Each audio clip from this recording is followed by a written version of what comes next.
Do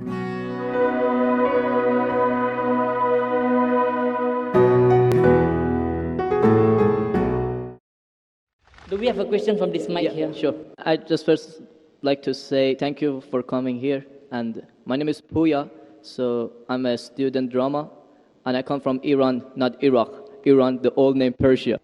So I come from a religious family. My family are Muslim, but I born as a Muslim, but I didn't want to born as a Muslim because, so as a family I born, but still I haven't accepted Islam because of some certain points. My main question was about the time, like Asian time, back to the 1,000 years ago, when the time the Islam come to my country and we became a Muslim.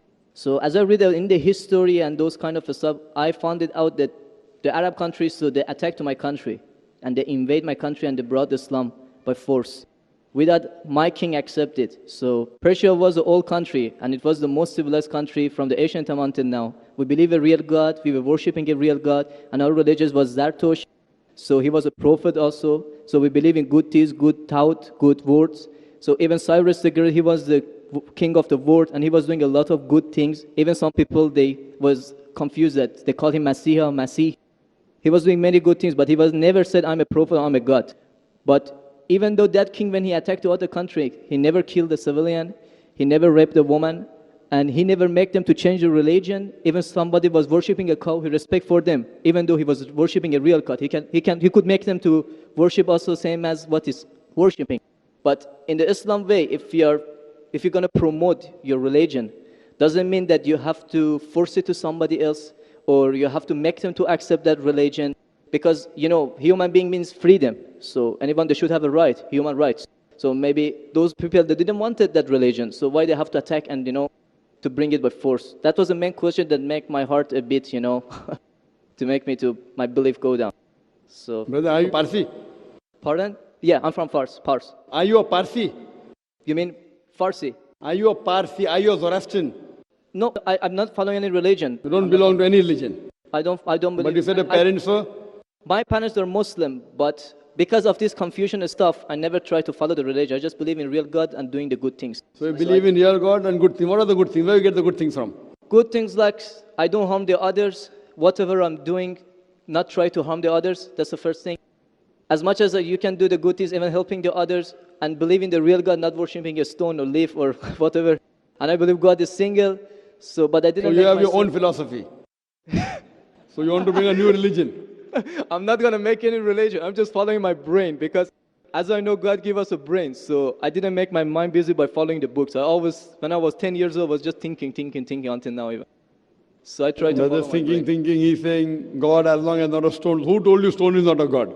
Anyway, I'll answer your basic question. Your basic question is that Muslims came to Persia and they conquered and they forced people to accept Islam. So no one should force at all. I agree with you.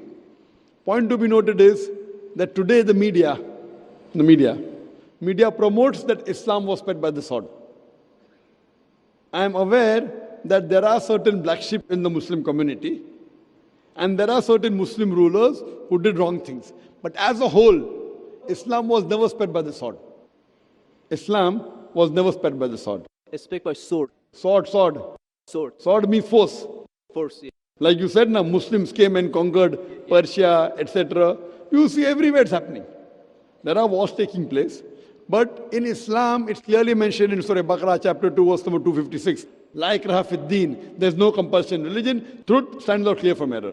What we see today, if we analyze, that we Muslims, we were the lord of the Arab lands for more than 1400 years. For the past 1400 years, the Muslims were the lord of the Arab lands. For a few years, the Britishers came. For a few years, the French came. But overall, the Muslims were the rulers of the Arab land. Yet today, there are more than 9 million Christians who are Coptic Christians. That means they're Christians since generation. If the Muslims wanted, they could have forced each and every non-Muslim to accept Islam at the point of the sword in the Arab land. These more than 9 million Coptic Christians, they are giving Shahada. They are bearing witness that Islam was spread by the sword. We Muslims, we ruled India for more than 1,000 years. We ruled India for more than 1,000 years. If we wanted, we could have forced every non-Muslim Indian to accept Islam at the point of the sword. Today, more than 80% of the Indians are non-Muslims. These more than 80% non-Muslim Indians, they are giving shahada, they are bearing witness that Islam was inspired by the sword. Which Muslim army has come to Indonesia? Indonesia today has the largest number of Muslims in any country, more than 200 million Muslims. In Malaysia, more than 55% of the citizens of Malaysia are Muslim. I am asking you, which Muslim army came to Malaysia? Your country, which Muslim army came? Which Muslim army went to the east coast of Africa? It was the business, it was the traders. When they came here, people accepted this religion. It is the media hype which talks about Islam was spread by the sword. Yes, there were a few people. There were a few black sheep of the Muslim community. Brother, you asked the question, you're listening or you're raising the hand? Okay, sure. You asked the question, you gave the background, I listened to it, and now you want to raise your hand. I have not completed my answer. Okay, sure. Continue. If you ask the question, you should think. Because if you're thinking something, I'm a doctor. If you're thinking, that means you won't hear my answer. If I ask you to repeat, you won't be able to repeat 25%. So when you listen, you should give attention. I'm a doctor. I've done psychology also. So, this is the media hype. If you read Thomas Carlyle, historian, he writes in his book, Heroes and Hero Worship. He puts number one hero prophet as Prophet Muhammad Sallallahu Alaihi Wasallam. He's a Christian. He says, if every new idea originates in one man's head, it dwells alone in the full world. It will do little good if he takes up a sword and propagates it. You have to first get your sword. He's talking about sword of intellect. There was a survey done in the Plain Truth magazine, a survey in the increase of the major world religions in a span of 50 years. In a span of 50 years, from 1934 to 1984. In a span of 50 years, the increase in the major world religion. It came in Reader Digest, Almanac Yearbook, 1984. Number one maximum increase in any religion, it's Islam, 235%. Christianity, only 47%. I am asking you, which war took place between 1934 and 1984, which forced the non-Muslim to accept Islam? Which war? Which war? Today, leave aside the past. Today, the fastest growing religion in America is Islam. The fastest growing religion in Europe is Islam. I am asking you, who's forcing the Americans to accept Islam? Who's forcing the Europeans to accept Islam? You were not there born. Were you present in the past? Arabs came to my land and forced. Where were you present? This is history. Many things in history is false. So that's what? Okay. A very famous historian, Dilese O'Leary, he writes in the book, Islam at the Crossroad, page number 8. He says, history makes it clear